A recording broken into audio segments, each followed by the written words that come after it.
Muitas ações fazem com que processos judiciais deixem de serem iniciados. Uma delas é a conciliação. No programa de hoje você vai saber um pouco sobre conciliação e de que forma ela acontece. Confira. Foi na maternidade que Marisete descobriu que teria ajuda quanto ao reconhecimento do seu filho recém-nascido. Ela foi encaminhada para o Instituto Paternidade Responsável, que funciona junto ao Fórum de Lages. Marisete não teve problemas, pois o pai da criança reconheceu a paternidade espontaneamente. Esse trabalho eu achei excelente, porque tem muitas mães que não têm condições de criar o filho sozinha e que é uma oportunidade até para reconhecer, para fazer o pai reconhecer. Nem que seja futuramente, não necessariamente não só hoje, mas a criança futuramente vai pedir quem é meu pai e a mãe vai dizer o quê? Teu pai não quis. Daí tem que explicar para a criança que teve um trabalho, que teve alguém que explicou para ela, disse, tu pode chamar teu pai, e declarou que teu pai não quis ou teu pai assumiu.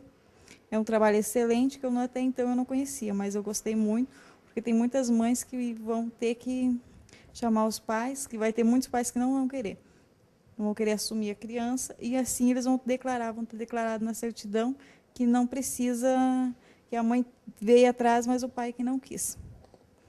Após o cadastro inicial, é feita uma triagem antes de serem encaminhados. É na sala de audiências que tudo acontece. O pai e a mãe são chamados e é feito um levantamento socioeconômico de ambos e as razões pelas quais o pai não tem reconhecido ainda o filho, repassando o significado que isso vai ter ao longo da vida da criança. Tem criança que vai ser reconhecida, não vai ter esse problema de drogas ou até com questão de identidade, sem saber quem é realmente, quem é meu pai, só tenho mãe, e sem contar que a humilhação que é no colégio. Tem muitas crianças que são humilhadas porque não tem pai. Então, tendo o pai reconhecido, seja reconhecida, a criança vai ter uma estrutura melhor, uma estrutura familiar que não tem nem comparação com quem não tem.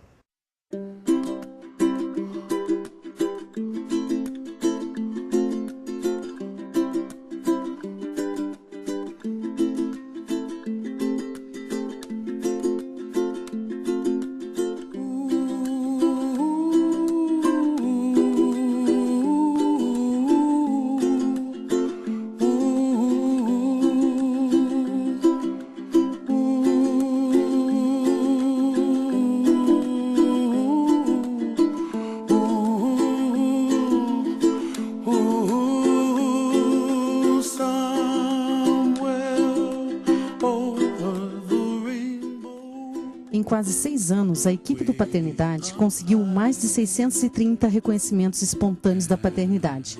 Tudo mediante a conciliação, deixando de prolongar situações de desconforto tanto para o pai, filho e a mãe. É a conciliação que tem evitado que muitas crianças acabem pagando por não terem sido ainda reconhecidas. Caso a paternidade seja comprovada, isso contribui para estreitar os laços de afeto entre pai e filho, mas nem sempre é fácil.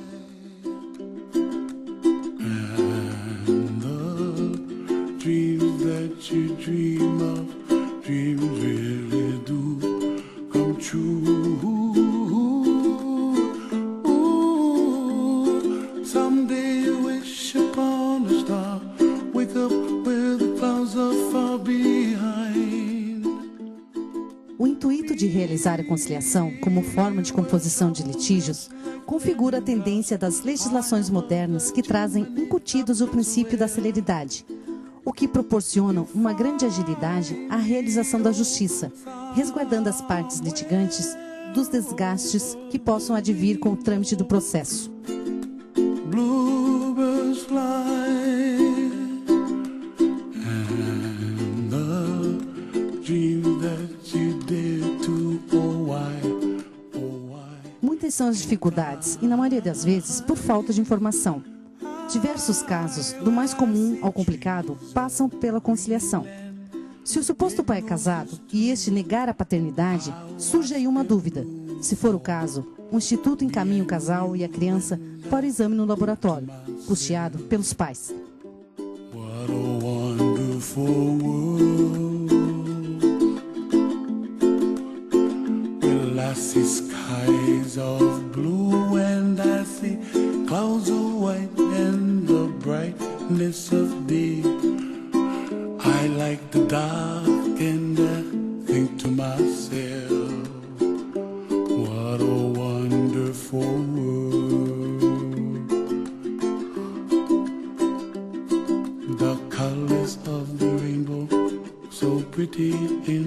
I also on the faces of people passing by.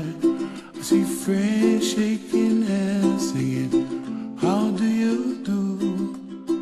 They really say, I love you.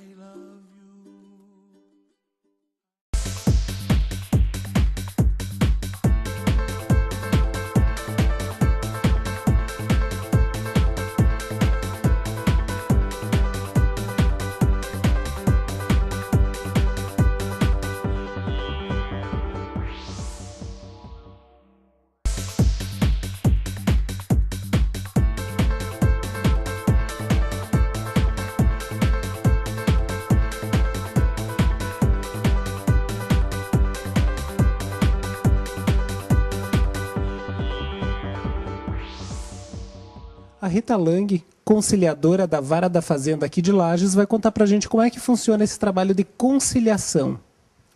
Boa tarde. O trabalho de conciliação na Vara da Fazenda e Registros Públicos, aqui no nosso setor, ele é em cima da Lei 8.560/92. É a lei que diz o seguinte: toda criança que é registrada somente no nome da mãe, ela tem o direito, ou seja, é o direito da criança de saber quem é o pai e qual foi os motivos que levaram essa mãe a não declarar o nome do pai ou quais foram os motivos que o pai não quis registrar essa criança. Então, o nosso trabalho é uma equipe que faz, conjuntamente com a assistente social, com o psicólogo, com os estagiários que nos auxiliam. Esse trabalho é realizado de uma equipe multidisciplinar, né, de profissionais. E nós conscientizamos essas mães, quando elas vêm até nós, após serem intimadas no registro público, quando elas vão registrar, a importância de ter no registro de nascimento o nome do pai dessa criança. Não só o nome no registro, como também a participação da paternidade no desenvolvimento da criança. Muitas mães não querem dizer quem é o pai. Outras não sabem quem é o pai. Outras não sabem o endereço. E outras sabem, e nós procuramos intimar esse suposto pai para vir até aqui, onde a gente realiza, aí sim, a conciliação entre a mãe e o suposto pai da criança para haver um reconhecimento voluntário, sem a necessidade de um processo via judicial na Vara da Família. Somente através da conciliação, nós fizemos esse trabalho.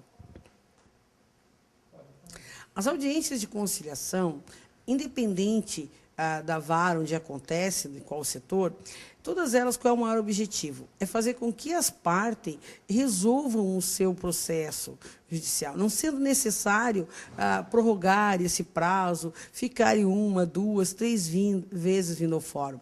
Então, eles têm a oportunidade de sentarem as duas partes envolvidas e resolverem o seu litígio, ou seja, o que está fazendo com que elas querem entrar com o processo, por que uma está brava com a outra, ou por que não aconteceu o reconhecimento. Então, a parte de conciliação hoje é uma parte muito importante do Poder Judiciário. Além da economia processual, a agilidade, as partes envolvidas também saem com uma resolução. Ela já sai resolvida de uma sala de audiência. Elas não retornam com o mesmo problema. É elas mesmas que têm que ver o que elas querem. Não é o juiz, não é o promotor. Elas têm que ter o discernimento para dizer assim, não, eu quero isso, eu quero aquilo. E entrar num consenso. Então, a conciliação é o consenso de ambas as partes para resolverem aquele problema que ela tem. Às vezes é um fato simples e que vem até o Poder Judiciário para resolver. E não é necessário você movimentar todo o sistema para um problema tão pequeno que você tem para resolver com o seu vizinho, com o seu amigo, com o seu parente. Então, o objetivo maior da conciliação é fazer com que as partes envolvidas cheguem a um consenso.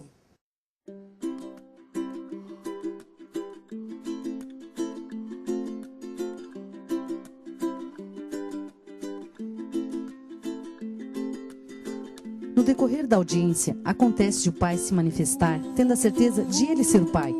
Para isso, eles recebem apoio de uma equipe de assistentes sociais e psicólogos, que orientam todos os envolvidos durante o processo de acordo, que dura em média 3 meses.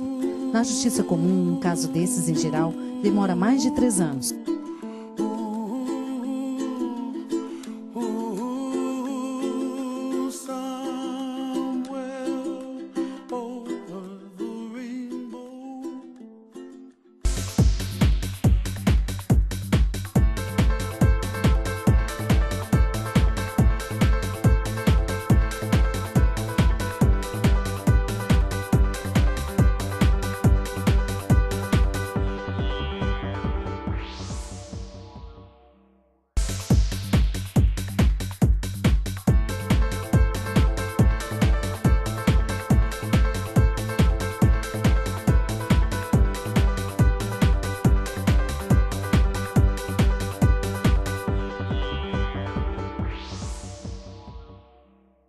E agora eu converso com Rita de Cássia Medeiros, funcionária da Vara da Fazenda e que já trabalhou com a conciliação nas audiências. Tudo bem, Rita? E já conta como é que é trabalhar na conciliação. Como é que foi esse trabalho, né? Como é que foi trabalhar na conciliação? Bom, Marciano, o trabalho de conciliação assim, foi uma experiência que eu, no tempo de faculdade, eu não imaginava que eu poderia vivenciar essa experiência. Porque quando entramos na faculdade, a expectativa, vamos ser advogados, vamos entrar com muitas ações e esquecemos aquele lado humano que deveria até mesmo ser mais evidenciado lá nos bancos da faculdade. Aí, quando eu comecei a trabalhar na Vara da Fazenda, surgiu essa oportunidade de estar trabalhando com a conciliação no Instituto Paternidade Responsável. Num primeiro momento, foi assim, criou-se até uma expectativa, será que eu vou conseguir? Eu vou mexer com sentimento. Até assustou um pouco porque eu não sabia o que eu ia encontrar. Mas com o decorrer do tempo, a gente foi adquirindo tanta experiência e aquilo foi um trabalho muito gratificante. No começo foi difícil porque a gente se emocionava muito, a gente tinha um certo envolvimento com as pessoas, mas olha, depois de um certo tempo e com a experiência adquirida ao longo das audiências, aquilo se tornou algo muito bom. Era fantástico ver o trabalho da gente, o que a gente realizava dentro de uma sala de audiência, surtiu um efeito tão bom. A ideia de que só o processo resolve foi caindo por terra. Porque a cada audiência, a cada conciliação exitosa que nós tínhamos, era muito bom aquela sensação de você poder olhar assim, poxa, eu consegui mediar esse conflito que existia entre essas pessoas e a solução veio de uma forma rápida. Porque nós sabemos que um processo, por mais que ele tramite de uma forma rápida, por mais que ele se desenvolva, que as pessoas trabalhem em cima dele, que o juiz seja muito eficaz e consiga resolver ele rápido, menos de 6 meses não há solução daquele conflito. O que é diferente com a conciliação, porque nós conseguíamos, não só eu, mas toda a equipe que trabalhava comigo, nós conseguíamos um trabalho em até 45 dias. Nós tínhamos o resultado final com 45 dias. E isso é muito bom. Havia, assim, até um tempo de espera menor, porque, às vezes, no primeiro encontro não ficava muito acertado, mas já no segundo, nós já tínhamos aquelas pessoas pensando melhor, no quão era mais rápido, melhor conciliar e resolver aquele conflito ali, sem permitir que esse processo fosse para o judiciário e demorasse muito mais tempo. Outro fator importante também é o fato do contato com as pessoas. Porque no processo nós só temos papel, nós não temos a visão do que realmente acontece, nós temos o que está escrito ali no papel. E às vezes na conversa que nós tínhamos com as pessoas, nós víamos que às vezes faltava aquele carinho, aquele afeto que era levado por nós na conciliação. Nós tínhamos uma conversa aberta, uma conversa franca, colocávamos os pós e os contras, né? O que era bom, o que era ruim, se esse processo se estendesse um pouco mais. E olha, o resultado era muito bom. Em todas as conciliações que nós fizemos, poucas a gente não conseguiu um resultado bom, isso foi muito pouco mesmo, e a maioria delas a gente teve um resultado muito bom. E a felicidade de ver aquelas pessoas que procuram o judiciário como a última saída, elas não têm mais o que fazer. E agora chega ali, de repente, meu processo vai demorar, essa situação vai perdurar por muito tempo. E ali com a conciliação é o contrário disso. A gente consegue resolver e todos saem muito satisfeitos. E falando em judiciário, o que acrescenta de novo e quanto à agilidade dos processos para o judiciário? O que vai melhorar, não só para as pessoas, para as partes do processo, mas para o próprio judiciário? Olha, eu vejo assim que para as partes é a rapidez, né? Você vê que às vezes as pessoas buscam uma solução e não conseguem com o tempo que elas precisam. E na conciliação, não. A gente tem aquela conversa franca, a gente expõe, é melhor por aqui, vocês não vão ter esse conflito por muito tempo. E para o judiciário também. Você vê que os tribunais estão abarrotados de processos. E não é a culpa do judiciário que o processo não anda, é o grande acúmulo de ações que tem lá. É impossível você dizer, eu vou conseguir vou terminar com isso aqui em pouco tempo. É inviável, são muitas ações. E para o judiciário, a conciliação é um ótimo caminho, porque desafoga. Sai muita coisa ali que poderia ser resolvida com a conciliação, e se continuar lá no fórum, no tribunal, não vai demorar muito. Então, a conciliação é um ótimo caminho para essa resolução desse conflito de forma mais ágil. É a celeridade processual que tanto buscamos. Você, além de funcionária aqui da Vara da Fazenda, você também é bacharel em Direito. Qual a diferença da tua análise de processo quanto à celeridade, o que você via na faculdade e o que você vê hoje na vida prática? Na faculdade nós só pensávamos em advogar, entrar com muitas ações e deixar rolar. O judiciário dá conta, o judiciário faz. Quando eu comecei a trabalhar na Vara da Fazenda, criou-se uma nova visão. A gente tem que andar rápido. São pessoas que esperam uma solução e com agilidade. Agora, só trazer coisas para o judiciário e deixar rolar lá não é a solução. Então, a Vara da Fazenda nos deu essa nova visão do que tínhamos lá nos bancos da faculdade. Aqui nós aprendemos que estamos lidando com pessoas que vêm no judiciário a última saída. Elas não têm outro caminho, é ali. Elas andaram tanto já e não conseguiram que vieram para o judiciário. É o último caminho delas, é a última porta. E agora, pensar que isso pode demorar, então, esse pensamento a gente trazia lá da faculdade. Vamos pegar muitas causas, e a gente esquecia muito do lado humano. Porque atrás de uma pilha de papel, o processo é uma pilha de papel, tem vidas que necessitam de uma solução ali e que não entendem por que demora, né?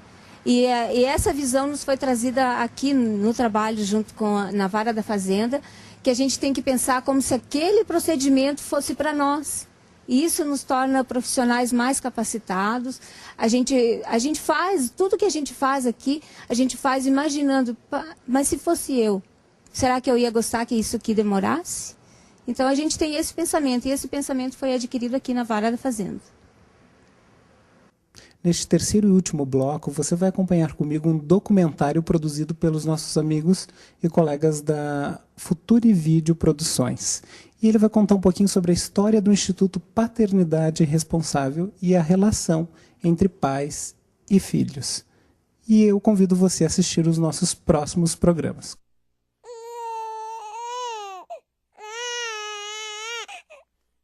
Desde que foi posto em prática o programa Paternidade Responsável, tem conseguido fazer com que toda criança nascida aqui na maternidade Teresa Ramos saia com seu registro de nascimento em dia, ou seja, com o nome do pai e da mãe. Essa conquista permite com que os futuros cidadãos possam ter uma vida mais digna, assegurada no Estatuto da Criança e do Adolescente.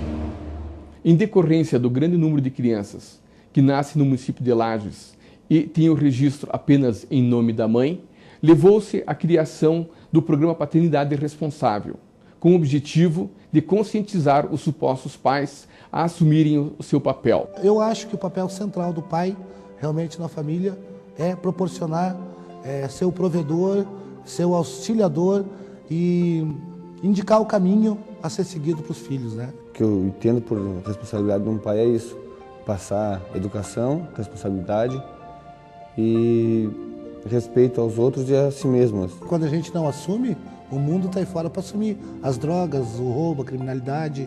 Então, se o pai não cercar o filho de todos esses cuidados, o mundo é muito fácil de um mundo dominar eles. Então, hoje a gente vive num mundo tão avançado e onde, na maioria das vezes, os pais precisam trabalhar, no caso, o casal, e os filhos ficam à mercê. É muito importante a participação do casal na vida dos filhos para a construção do crescimento da personalidade dos filhos. O que eu aprendi com meu pai e com a minha mãe, eu tive que repassar para minha filha. E estou tentando fazer isso, na medida que eu posso. Minha esposa também me ajuda bastante quanto a isso. A gente tenta educar nossa filha como a gente foi educado quando era pequeno. A responsabilidade de um pai é sempre querer o melhor para si e para os seus filhos, principalmente para os seus filhos. Eu te amo. Papai também te ama. O programa tem como objetivo buscar a participação da comunidade na iniciativa de trabalhar a conscientização para a paternidade responsável. Sua principal intenção é garantir o direito do registro completo para as crianças que nasceram no município e até mesmo para os adultos que possuem registro sem a paternidade declarada. Fui colocada no orfanato, que eu recebi uma educação ótima. Se não fosse isso, hoje eu não estaria aqui. Só que o senhor que me pôs no orfanato, um capitão de base aérea, e ele me levou para o orfanato para eu brincar, porque ele só tinha um filho homem e ele viajava muito. Então ele me deixou lá e quando ele veio me buscar, no terceiro dia, que ele me pôs lá 3 dias só para eu brincar com as meninas, eu chorava tanto e me pendurava na porta e me agarrei e não queria mais ir embora, porque ali eu fui feliz, eu encontrei gente que me acolheu, e eu não quis ir embora e fiquei lá. Então ele foi lá 3 vezes, depois que ele me deixou no orfanato, e ele sumiu, ele nunca mais veio.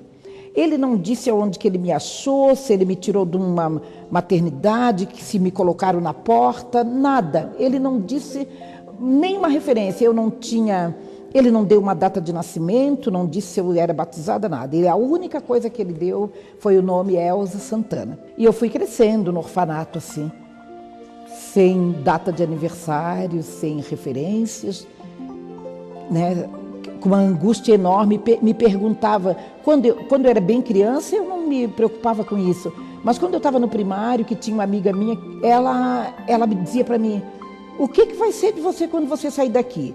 Você não é nem cidadã, porque você mal tem um nome, você não tem uma assinatura, você não tem um documento, você não tem direito nem de ser enterrada num cemitério, porque você não é ninguém. E eu tenho, muita mágoa de não ter referências. Eu tenho a referência de agora, que o meu nome é Elza Santana de Castro, porque eu casei com um rapaz que a assinatura dele era de Castro, ele já é falecido, faz 20 anos.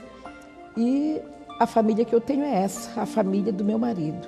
Mas a minha gente mesmo, as minhas origens, eu não sei. Eu acho que eu nunca vou saber.